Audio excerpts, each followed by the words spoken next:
육대장. 신선한 양지, 건강한 대파, 오래 끓인 사골 육수. 육개장 한 그릇에 온 힘을 다하니까 건강하다.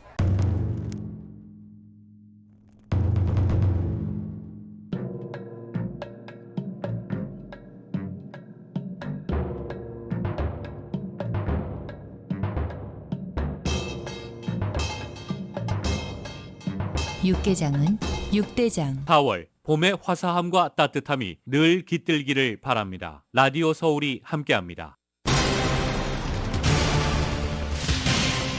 캐런 베셀리 시장이 총 130억 달러에 달하는 2023-24 회계년도 예산안을 공개했습니다. 베스 시장은 예산의 10%인 13억 달러를 노숙자 문제 해결을 위해 추가 투입해 노숙자 문제를 뿌리 뽑겠다는 의지를 나타냈습니다. 베스 시장은 LAPD에도 32억 4천만 달러 예산을 배정해 올 연말까지 경찰 관수를 9,500명 수준으로 만들어 치안을 강화하겠다고 밝혔습니다. 재외동포청 유치 경쟁이 과열되면서 소재지 선정 발표가 계속 지연되고 있습니다. 이에 따라 오는 6월 초 재외동포청 출범 일정에 차질이 있을 수 있다는 우려가 나옵니다. LA 통합교육부와 교사노조가 임금 21% 인상에 합의했습니다. 앞서 통합교육부는 교사들을 제외한 교직원 노조와 30% 임금 인상에 합의한 바 있습니다. 또한 학급 사이즈 축소와 교내 정신건강 상담 확대 등의 서비스를 확대하는 안에도 합의했습니다. 2020년 대선에서 개표기 조작 가능성을 집중 보도했던 팍스뉴스가 개표기 제작 업체에 약 8억 달러를 배상하기로 합의했습니다. 뉴욕 맨해튼에서 주차 빌딩이 무너져 1명이 숨지고 5명이 다쳤습니다. 목격자들은 도심 한복판에서 마치 지진이 일어난 것 같았다고 당시 상황을 전했습니다. 미국 내 일자리가 늘고 인플레이션이 잡히고 있지만 경기 침체 우려는 여전하다는 분석입니다. 특히 금융위기가 해소되지 않았고 연방정부 부채 한도 상향 시한이 다가오고 있기 때문입니다.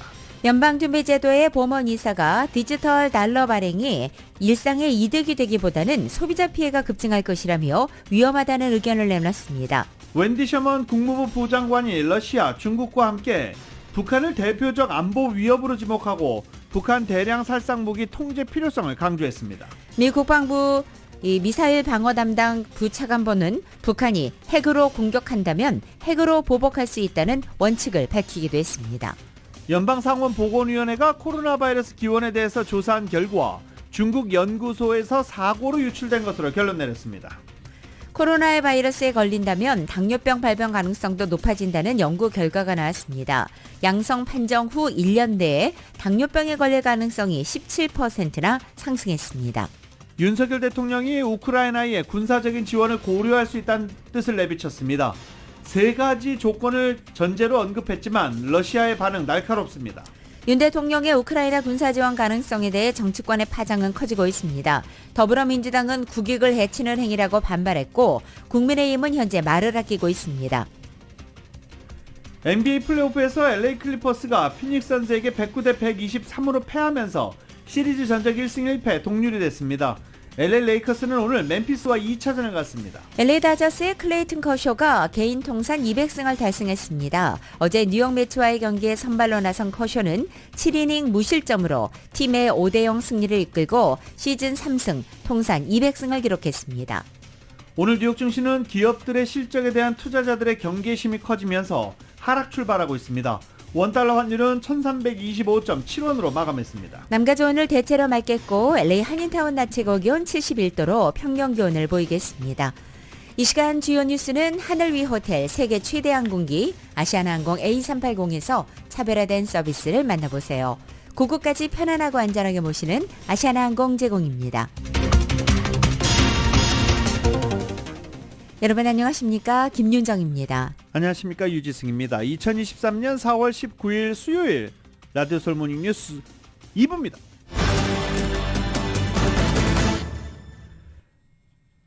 캐런 베셀리 시장이 어제 2023-24 새 회계년도 예산안을 공개했습니다. 어제 선보인 130억 달러 규모 예산안에서 홈리스 문제 해결을 위해서 13억 달러의 기록적인 예상을 배정하기도 했습니다. 또 LAPD 경관 증원을 위해서 채용 인센티브, 사이닝 보너스 등을 제공하고 은퇴 경관들을 다시 채용하는 방안도 선보였습니다. 어제 예산안과 관련된 소식 정윤호 기자가 보도합니다.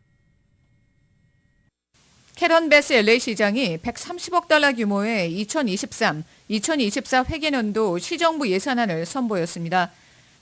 새 예산안에서는 뉴 LA를 위해 홈리스 문제 해결과 공공안전을 최우선으로 해서 홈리스 문제 해결에 13억 달러를 배정하고 취임 직후부터 추진 중인 홈리스 구제책 인사이드 세이프 프로그램을 시 전역으로 확장시키기 위해 2억 5천만 달러를 배정했습니다.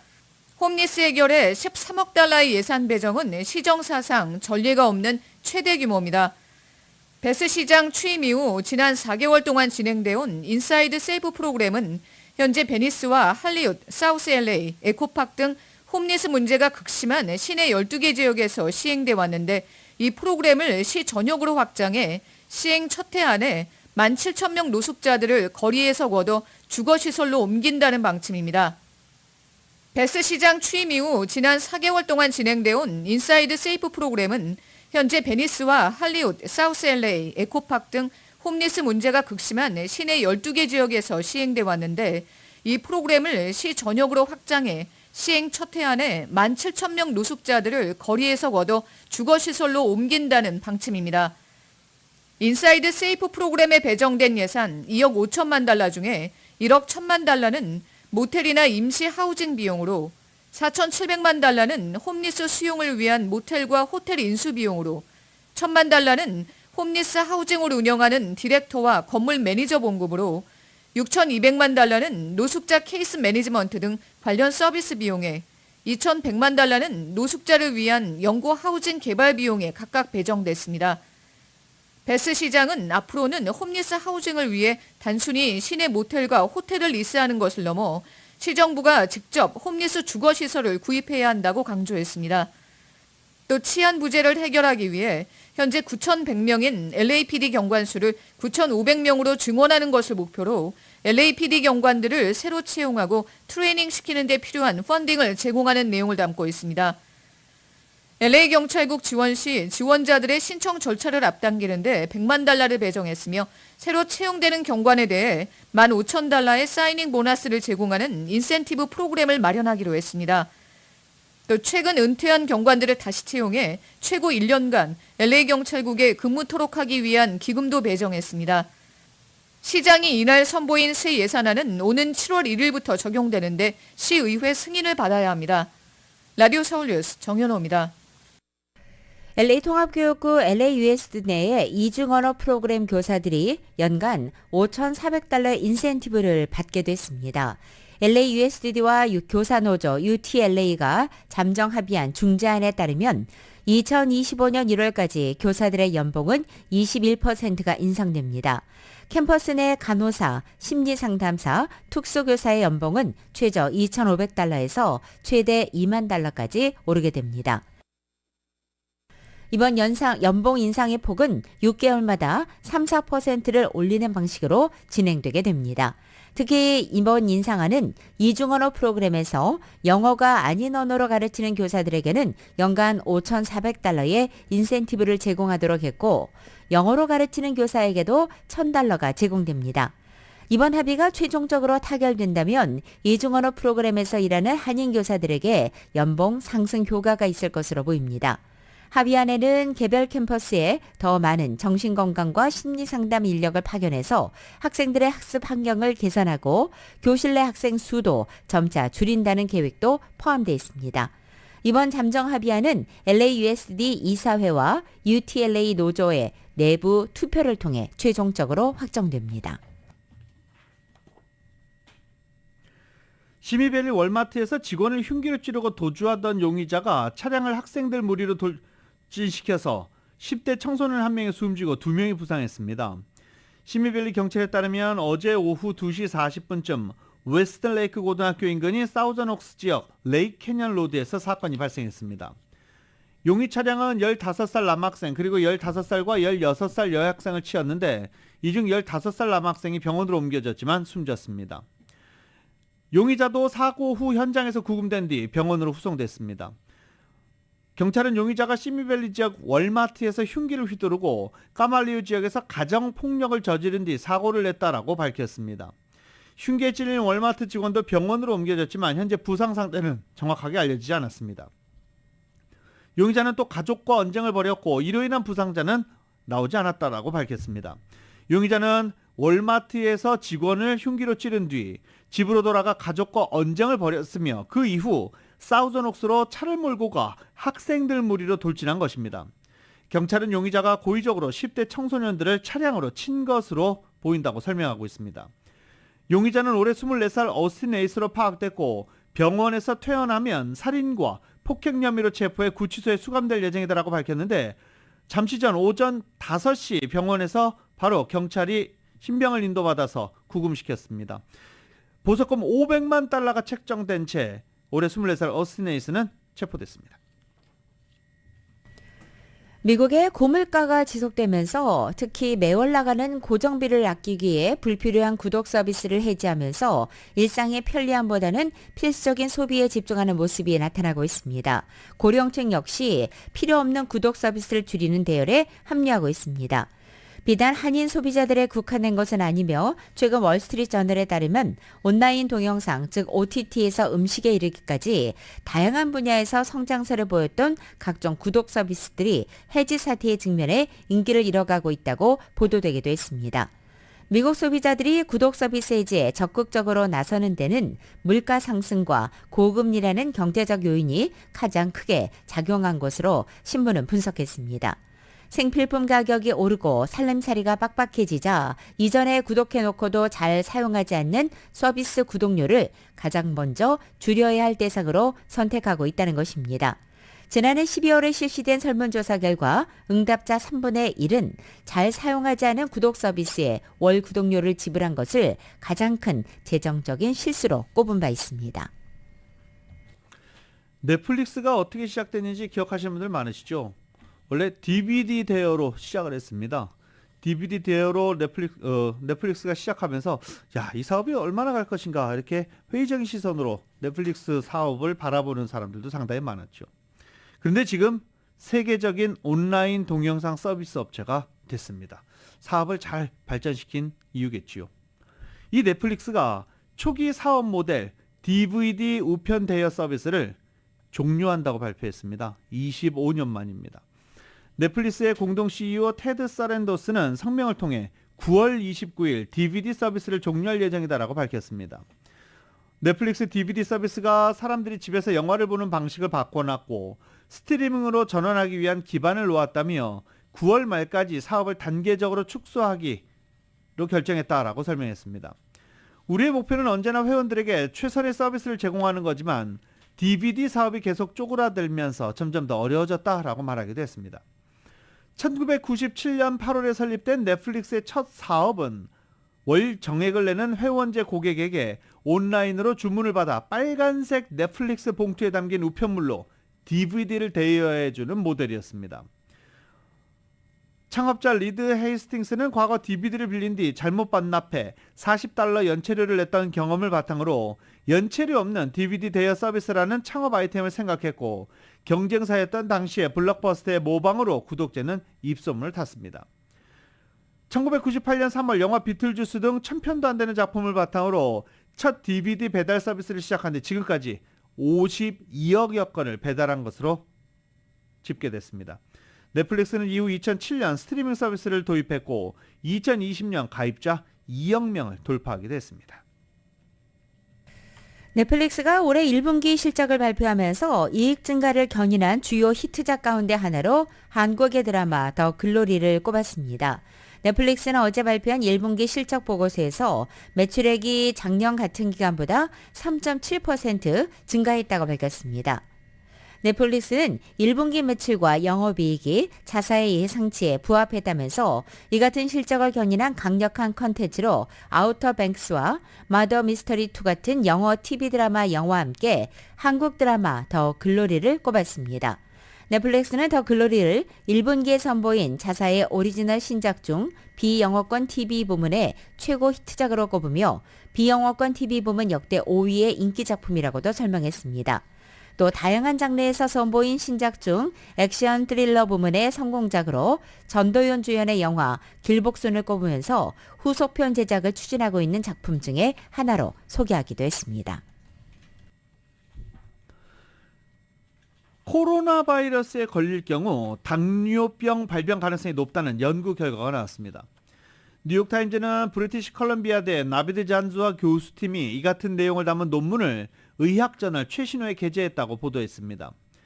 연구팀은 지난 2020년과 2021년 코로나 바이러스에 감염된 12만 5천 명을 추적한 결과 양성 판정 후 1년 내 당뇨병에 걸릴 가능성 17% 상승했습니다. 특히 코로나 바이러스에 감염된 남성의 경우 당뇨병에 걸릴 가능성은 22%에 달했습니다. 여성은 코로나 바이러스 중증 환자를 제외하고는 통계적으로 의미 있는 수치 변화를 확인하지 못했습니다. 이와 관련해 데이비스 캐시 웨스턴 리저브대 교수는 코로나 바이러스가 췌장의 베타 세포 기능에 악영향을 미칠 수 있다고 지적했습니다. 또 코로나 바이러스 중증 환자의 경우 바이러스에 대응하기 위해 생산된 과도한 항체가 베타 세포까지 공격할 수 있다라는 분석도 제기된 바 있습니다. 코로나 바이러스에 감염이 된 경험이 있든 아니든 건강검진 자주 이렇게 단기별로 분기별로 잘 하시기 바랍니다. 100년 역사의 미국 스미소니언 국립 아시아 예술박물관에 처음으로 한국 전문 큐레이터가 임용됩니다. 한국국제교류재단은 워싱턴 DC에 있는 스미소니언 국립 아시아 예술박물관에 최초의 한국 전문 큐레이터직의 설치를 지원한다고 어제 밝혔습니다. 이는 2019년부터 시작한 한국 전문 기금 큐레이터직 설치 사업의 하나입니다.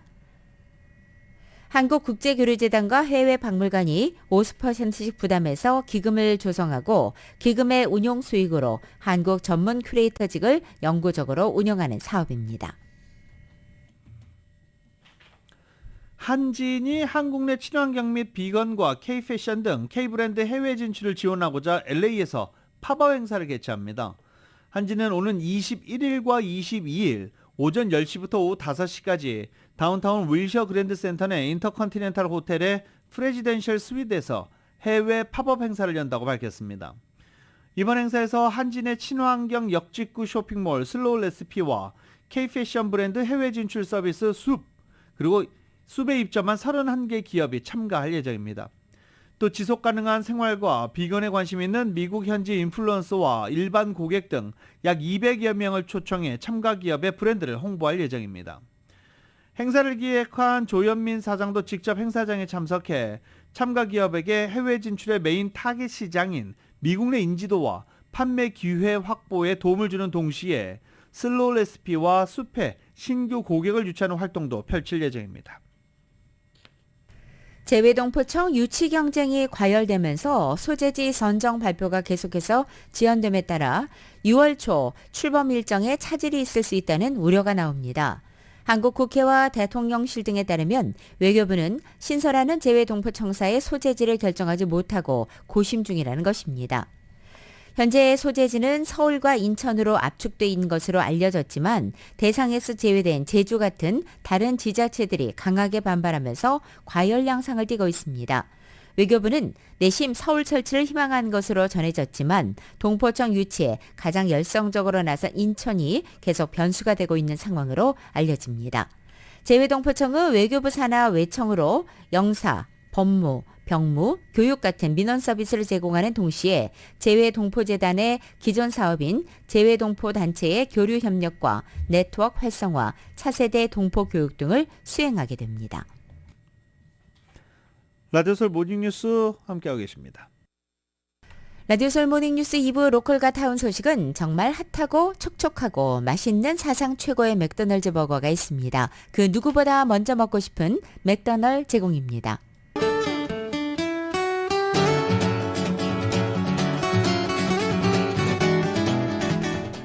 4월 19일 수요일 남가주의 날씨입니다. 오늘 남가주 하늘 푸르게 드러나겠습니다. 낮 기온도 예년 기온을 회복합니다. 일부 지역에는 부분적으로 구름도 지나지만 대체로 맑은 하늘 볼 수 있겠고 낮 기온도 어제보다 6, 7도가량 높아져서 완연한 봄 기온 느껴지겠습니다. 남가주 지역의 맑은 날씨는 당분간 이어지겠습니다. 그리고 내일부터는 낮 기온이 크게 올라서 때일은 여름 날씨가 찾아옵니다. 목요일인 내일 대부분 지역 낮 기온 80도 내외로 오르기 시작합니다. 금요일과 토요일에는 무려 90도 내외까지 오르는 깜짝 더위도 찾아옵니다. 일요일에는 다만 더위의 기사가 한풀 꺾이겠고 다음 주 중에는 평년 기온이 계속 유지될 것으로 전망됩니다.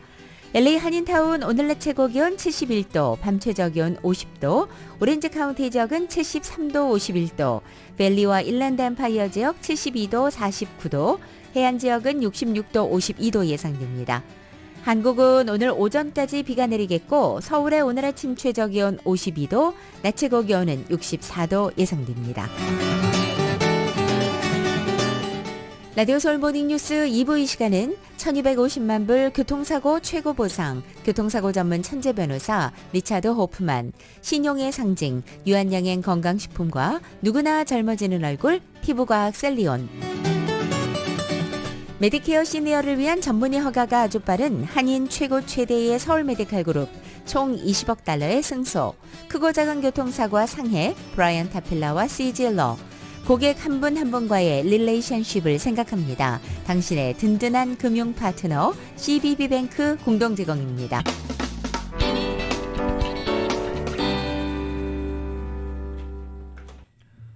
라디오솔 모닝뉴스 함께하고 계십니다. 뉴욕에 있는 주차장 건물이 갑자기 무너져서 한 명이 숨지고 5명이 다쳤습니다. 목격자들은 뉴욕 도심 한복판에서 마치 지진이 일어나는 것 같았다라고 당시 상황을 전했습니다. 9.11을 겪었던 뉴욕 주민들 또 깜짝 놀랐다라는 목격자들도 많았습니다. YTN입니다. 뿌연 연기 속에 부서지고 쓰러진 자동차들이 보입니다. 일부는 꺼진 건물 아래로 빨려 들어간 듯합니다. 주변 건물에 있던 사람들은 이 광경을 보고 대피를 시작합니다. 미국 뉴욕시 맨해튼의 주차장에서 벌어진 붕괴 사고. 건물 2층이 갑자기 무너지면서 주차돼 있던 차들이 아래층 차량을 덮쳤습니다. 뉴욕시청과 증권거래소에서 가까운 중심가에서 일어난 사고로 이 일대는 공포와 혼란에 빠졌습니다. 현장 주변에서는 비명소리와 함께 대피 행렬이 잇따랐습니다. Felt like an earthquake. It was like you heard the sound and then we got evacuated. That shit really collapsed. Everything was collapsed. All debris, smoke, cars were sinking. It looked like out of a movie and it was horrible. 이번 붕괴 사고로 인명피해도 발생했습니다. 무너진 잔해 아래 사람들이 매몰돼 있다는 제보도 있어 소방대는 사고 현장을 수색하고 있습니다. 하지만 남아있는 건물이 더 무너질 우려도 있어 현장 접근이 쉽지 않은 상황입니다. Robotic dog that was able to go in the building. This is ideally what we talk about, not sending a human being inside a building that's unstable. We were also able to use the technology of a drone. 뉴욕시 당국은 현장 수색과 함께 사고가 난 건물 주변의 안전성을 확인하고 있습니다. YTN 이경아입니다. 형사사건 기소 뒤에 급등했던 도널드 트럼프 전 대통령에 대한 지지율이 다시 급락하고 있습니다. 최근에 발표된 2024년 대선 후보 공화당 경선 대결 여론조사 결과 트럼프 전 대통령과 론 디센티스 플로리다 주지사 지지율 격차가 줄어든 것입니다. 이번 조사에서 응답자 52%는 트럼프 전 대통령을 그리고 36%는 디센티스 주지사를 지지한다고 답변했습니다. 지난달 30일 기소 직후 설문조사에서는 트럼프 전 대통령을 지지하는 응답자가 57%로 디센티스 31%를 무려 26%포인트 차로 따돌린 바 있습니다. 디센티스와의 양자 대결이 아니라 공화당 대선 후보 전체 대결에서는 트럼프 전 대통령 지지율이 더 낮게 나타났습니다. 트럼프 전 대통령의 기소 직후 지지율이 급격히 상승했던 것은 분노한 지지자들이 여론조사에 일시적으로 더 관심을 나타내 대응했기 때문으로 분석되고 있습니다. 이번 여론조사에서 트럼프가 기소된 것에 찬성하는 미국인 비율은 이전 조사보다 5%포인트 상승한 47%였고 반대 비율은 37%로 2%포인트 하락했습니다. 지난 2020년 대선에서 개표기 조작 가능성을 집중 보도했던 팍스뉴스가 개표기 제작 업체에 약 8억 달러를 배상하기로 합의했습니다. 언론이 업체에 배상하는 액수로는 공개된 것 중 역대 최고액입니다. 이번 합의문이 발표된 후 진실은 중요하고 거짓말은 대가가 따른다라고 해당 업체는 일갈하기도 했습니다. KBS가 보도합니다. 미국의 폭스뉴스 앵커가 생방송 도중 합의문을 읽기 시작합니다. Fox has agreed to pay $787 million to settle Dominion's defamation lawsuit that coming officially from the Wall Street Journal. 2020년 미 대선 이후 폭스뉴스는 개표기가 조작됐다는 보도를 지속적으로 내보냈습니다. 개표기 제조회사가 당시 조 바이든 미국 대통령 후보의 당선을 돕기 위해 투표 결과를 조작했다는 의혹이었습니다. 이에 맞서 개표기 제조회사인 도미니언사는 2021년 1월에 16억 달러, 우리 돈 2조 원의 명예훼손 소송을 걸었습니다. 소송이 제기된 지 2년 3개월이 지나 배상금 1조 원에 합의하며 사건을 종결짓기로 했습니다. The evidence brought to light through this case underscores the consequences of spreading lies. Truthful reporting in the media is essential to our democracy. 소송 과정에선 폭스뉴스가 개표기 조작 보도가 사실이 아닐 수 있다는 걸 알고도 보도했다는 사실이 밝혀지기도 했습니다. 폭스뉴스의 유명 진행자와 경영진이 해당 보도에 대해 의구심을 표시했다는 이메일과 증언 등이 공개된 겁니다. Litigation cannot solve all problems. All of us remain ever vigilant to find common factual ground. 이번 소송 사건은 두 회사의 합의를 판사가 최종 수용하게 되면 최종 종료됩니다. KBS 뉴스 황동진입니다.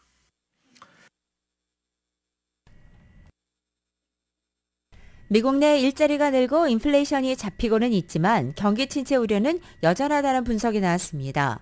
지난달 실리콘밸리 은행인 SVB 붕괴로 촉발된 금융 시스템 위기가 해소되지 않은 가운데 연준의 부채 한도 상향 시한이 다가오는 점은 또 다른 리스크로 거론되고 있기 때문입니다. 최근 미국의 긍정적인 경제 지표가 발표되고 있지만 비관론은 좀처럼 고개를 숙이지 않고 있습니다. 각종 위험 요소가 곳곳에 도사리고 있어서 언제라도 경제의 발목을 잡을 수 있기 때문이라는 것입니다. 대표적인 현상으로 지난달 SVB와 시그처은행 붕괴에 따른 금융권의 불안입니다. 때문에 대출 활동이 둔화될 가능성이 있는 것입니다. 기업이 돈을 빌려 투자에 적극 나서지 않기 때문에 경기 부진에 빠질 가능성이 있다는 얘기입니다. 이런 상황에서도 연준 인사들은 추가적인 금리 인상 카드를 만지작거리고 있습니다. 또 이런 점들 때문에 많은 이코노미스트 전문가들은 비관론 진영에 확고하게 포진해 있는 상태입니다. 이들을 대상으로 하는 블룸버그의 최근 조사 결과 침체 가능성을 무려 65%로 고수하고 있습니다. 이 같은 관측을 뒷받침하듯 국제통화기금 IMF는 불확실성이 크다면서 지난주 세계 성장률 전망치를 다소 낮추기도 했습니다. CNBC 방송은 4월 전미 경제 여론조사 결과 응답자 69%가 현재의 경제 상향과 또 앞으로 1년간의 전망에 대해 모두 비관적이라고 답했다고 보도하기도 했습니다. 이는 해당 여론조사가 실시된 지난 17년간 가장 높은 수치이기도 합니다. 연방정부의 채무 불이행, 즉 디폴트를 피하기 위해서 오는 6월 초 부채 한도 상향 시한이 다가오고 있는 것도 또 다른 복병으로 작용합니다. 부채 한도 상향이 이루어지지 않으면 미국 정부가 빠르면 7월 채무 불이행인, 즉 디폴트 상태에 빠져서 경제가 붕괴하고 채권과 주식 시장에 치명타를 줄 것으로도 예상되기 때문입니다. 미국인 10명 중 7명은 경제에 대해서 비관적인 견해를 가진 것으로 나타났습니다. 전미 경제 여론조사 결과 응답자 69%가 현재 경제 상황과 향후 1년간 전망에 대해서 모두 비관적이라고 답했습니다. 여론조사를 진행한 지난 17년을 통틀어 가장 높은 수치라고 CNBC는 전하기도 했습니다. 설문에 응한 미국인 3명 중 2명은 앞으로 경기 침체가 발생하거나 이미 발생했다라고 본다고 밝히기도 했습니다. 향후 1년 안에 경기 침체가 올 것이라는 답변은 57%, 이미 경기 침체가 왔다라는 답변은 9%였습니다. 응답자 69%는 생활물가 상승률보다 가계소득이 덜 오를 것이라며 인플레이션을 따라잡지 못할 것을 우려했습니다. 소득이 더 많이 오를 것으로 자신한 미국인은 5%에 불과했습니다. 이에 따라 오락, 여행, 외식 등의 비용을 줄이는 등 인플레이션 대책에 나섰다는 응답자도 81%나 됐습니다. 구글이 오는 6월에 한국 삼성전자의 폴더블 폰과 같이 접는 스마트폰을 출시한다고 발표했습니다. 구글 내부 문서와 이미지에 따르면 구글은 다음 달 10일 열리는 자체 연례 개발자 회의에서 폴더블 폰을 공개하고 6월 출시 계획입니다. 이 펠릭스라는 코드명의 이 픽셀 폴드는 $1,700 이상에 판매될 예정입니다. 또한 태블릿 크기의 7.6인치 화면이 펼쳐지고 이 배터리가 72시간 동안 지속된다고 문서는 설명하고 있습니다. 구글이 픽셀 폴드를 출시할 것으로 알려지면서 이미 폴더블 폰을 시장에 내놓은 삼성전자와 경쟁이 예상됩니다. 금리 인상 등으로 세계 경제에 어려움이 가중되는 가운데 지난 1분기 전 세계 회사채 시장의 채무 불이행이 코로나 확산 당시인 2020년 4분기 이후 최고치를 찍었다는 조사 결과가 나왔습니다. 국제신용평가사 무디스는 지난 1분기 평가 대상 기업 가운데 33곳이 디폴트를 기록해 2020년 4분기 47곳 이후 가장 많았다고 발표했습니다. 월별로는 지난달 15곳이 채무를 이행하지 못해 2020년 12월 이후 최다였고, 이 가운데에는 은행권 불안 당시 무너진 실리콘밸리 은행과 실리콘밸리 은행 파이낸셜 시그니처 은행도 포함되어 있습니다. 일론 머스크 트위터 CEO가 어제 광고주들이 모인 행사에 참석해서 트위터의 이미지 악화에 대한 우려를 달래려 애썼다고 알려졌습니다. 머스크는 어제 마이애미에서 열린 파서블 마케팅 컨퍼런스에 참석해 트위터의 컨텐츠 정책을 소개하며 누군가가 혐오 발언을 할 수는 있지만 우리는 사람들에게 이 혐오 컨텐츠를 추천하지 않을 것이라고 밝혔습니다. 월스트리트저널은 머스크의 이날 발언 내용을 전하면서 머스크의 트위터 인수 이후 떠났던 광고주들의 상당수가 여전히 돌아오지 않고 있다고 지적했습니다. 시장정보업체에 따르면 머스크가 인수하기 전 트위터의 최대 광고주였던 100개사 가운데 37개 회사가 올해 1분기 트위터에 전혀 광고를 쓰지 않은 것으로 나타났고, 또 나머지 회사 중 24개사는 트위터 광고비를 전보다 80% 이상 줄인 것으로도 조사됐습니다. 페이스북의 모 회사 메타 플랫폼과 아마존이 추가 감원을 단행하는 등 빅테크 기업들의 2차 구조조정 본격화됐습니다. 이번 감원은 지난달 마크 저커버그 창업자 겸 CEO가 발표한 10,000명 규모의 2차 감원 계획입니다. 디즈니랜드도 다음 주 감원을 이어갈 것으로 전해지고 있습니다.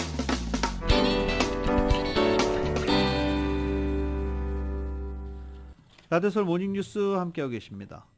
북한의 미사일이 한국과 일본은 물론 미국의 수도 워싱턴 DC를 넘어 도달할 수 있는 능력을 갖췄다고 주한 미 사령관이 평가했습니다. 특히 최근 고체 연료를 사용해 대륙간 탄도미사일 ICBM을 발사한 것이 가장 위협적이라고 평가했습니다. YTN이 보도합니다.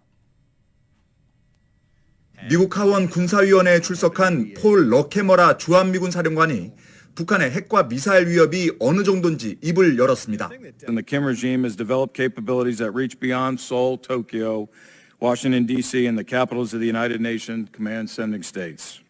북한의 사거리가 워싱턴 DC 등을 넘어설 수 있다고 언급한 데 이어 특히 최근 북한이 시험 발사한 고체 연료 대륙간 탄도미사일의 위험을 지적했습니다. 미군의 대북 미사일 징후 포착과 경보 능력에 영향을 미쳤다며 발사 징후를 사전에 포착하기 어려워 대응이 더 어려워졌다고 털어놨습니다. 육상과 바다, 하늘 등 전방위적으로 북한의 미사일과 핵 공격 능력이 갈수록 진화하는 가운데 미국 본토의 가장 위협적인 것이 어떤 것인지도 밝혔습니다. Which leg of the nuclear triad, air, land, sea, capability, in your opinion, poses the most immediate threat to the homeland? His land capability is the greatest threat. What he's demonstrated with his ICBM testing. 러케머라 주한 미군 사령관은 최근 유출된 기밀 문건과 관련해서도 언급했습니다. It was reported that some of the leaked information involved South Korea. Have you seen any pushback from our allies regarding this, or has that impacted your rapport? It has not, no, sir.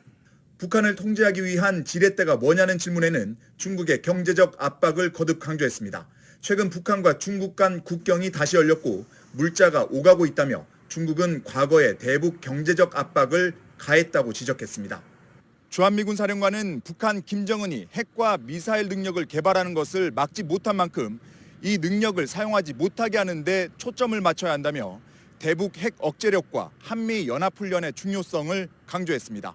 워싱턴에서 YTN 권중입니다. 이런 가운데 미 국방부 고위당국자가 어제 북한이 핵으로 공격하면 핵으로 보복할 수 있다는 원칙을 밝혔습니다. 존 힐 국방부 우주미사일 방어 담당 부차관보가 어제 연방하원 군사위원회 전략군 소위원회 미사일 방어 예산 청문회에서 미국이 어느 시점에서 북한의 핵 위협을 미사일 방어가 아닌 핵무기로 억제할 것이냐는 질문을 받자 미사일 방어 검토 보고 MDR 내용을 거론하며 북한에 비용을 부과하는 미국의 역량에는 핵무기 대응도 포함되며 이것은 항상 대북 억제 태세의 한 부분이라고 답변했습니다. 만약 북한이 핵무기로 공격한다면 그때부터 핵 보복과 전략 억제 부분도 그 역할을 하게 되며 진심이다라고 강조하기도 했습니다. 바이든 행정부가 전기차 보급을 확대하기 위해 추진한 인플레이션 감축법이 제도상의 허점으로 인해서 미국인 세금으로 중국의 배를 불리는 실책을 자초했다라는 주장이 하원에서 제기됐습니다.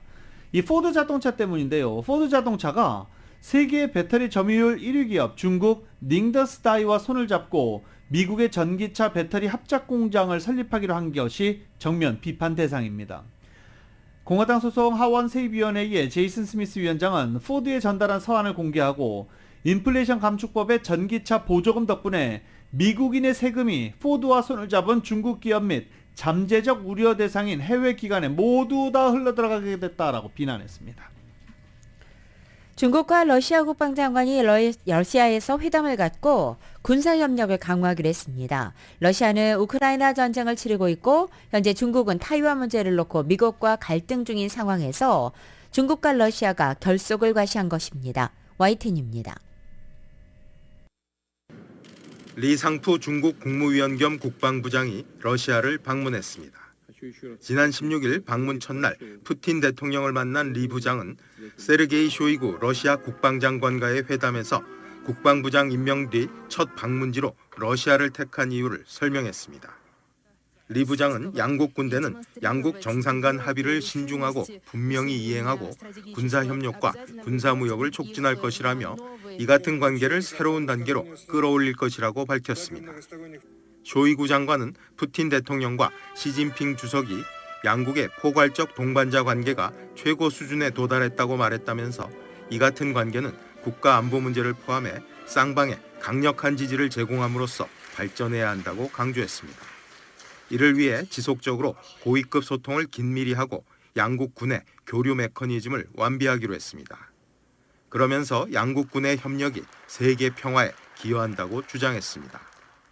우크라이나와 전쟁을 치르고 있는 러시아나 타이완 문제를 놓고 미국과 갈등 중인 중국, 모두 미국과 대립하고 있는 상황. 양국은 이런 상황에서 국방장관 회담을 통해 군사 결속을 과시했습니다. YTN 김진호입니다.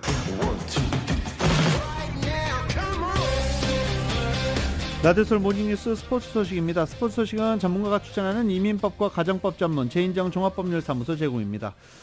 어제 LA 클리퍼스가 피닉스 선즈와 플레이오프 1라운드 2차전이 있었습니다. 1승을 먼저 하고 있던 클리퍼스 어제 피닉스 선즈의 3대방에게 호되게 당했습니다. 네. 어제 케빈 듀란트 그리고 데빈 부커, 크리스 폴에게 클리퍼스 호되게 당하고 109대 123으로 패하고 시리즈 전적 1승 1패가 됐습니다. 이렇게 숫자 찾네 좀 시간이 오래 걸렸습니다.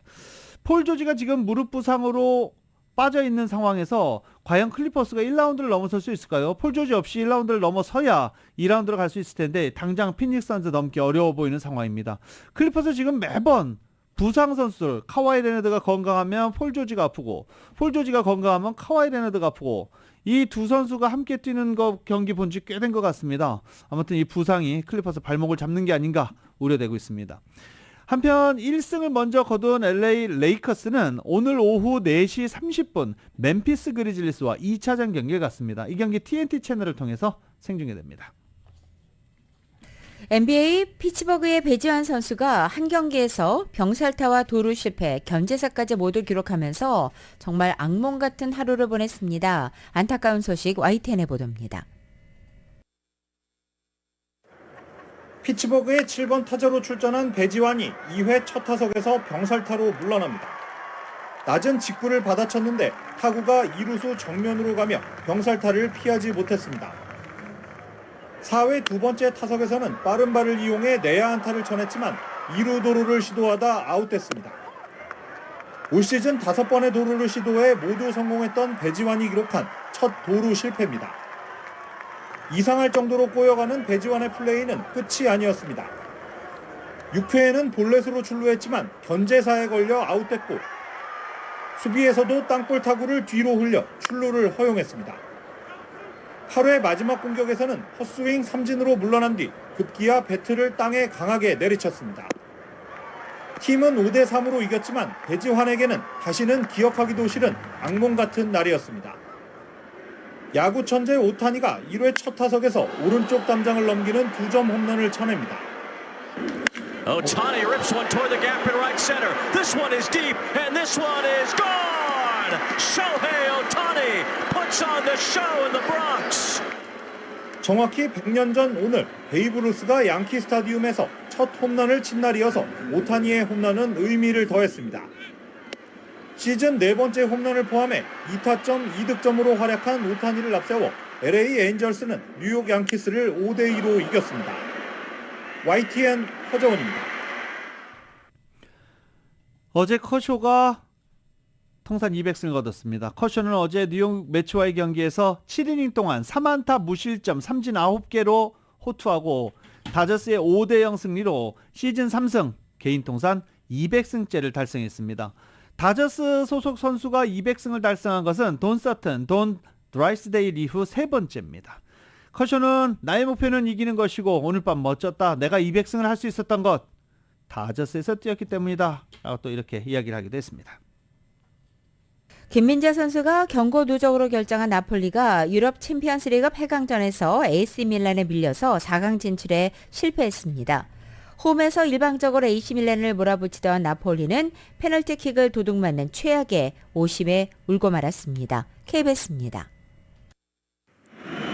마리오 후위의 날카로운 프리킥 등 나폴리는 작정하고 AC 밀란을 몰아쳤습니다. 일방적인 공격을 퍼붓던 나폴리는 전반 36분 로사노가 레앙의 태클에 걸려 넘어졌지만 페널티킥을 얻지 못했습니다. AC 밀란 레앙의 태클은 공을 건드리지도 못하고 로사노의 발목을 짓눌렀지만 주심은 비디오 판독을 하고도 무시했습니다. 오히려 전반 막판 레앙의 단독 드리블 돌파를 막지 못해 지루에게 선제골을 허용하며 경기를 어렵게 풀어갔습니다. 위기에 몰린 나폴리는 경기 종료 1분 전 오시멘의 헤더골로 AC 밀란과 2차전을 1대1로 비겼습니다. 1, 2차전 합계 전적 2대1로 밀린 나폴리는 챔피언스리그에서의 여정을 8강에서 마무리해야 했습니다. 스팔레티 감독은 주심의 명백한 오심 때문에 경기를 망쳤다며 격정적으로 억울함을 토로했습니다. 경고 누적으로 2차전에 뛰지 못한 김민재는 관중석에서 경기를 지켜봤고 유럽파를 점검 중인 클린스만 감독과 만나 소통의 시간을 가졌습니다. 지난 시즌 챔피언 레알 마드리드는 브라질 특급 호드리고의 멀티골을 앞세워 첼시를 완파하고 4강에 올랐습니다.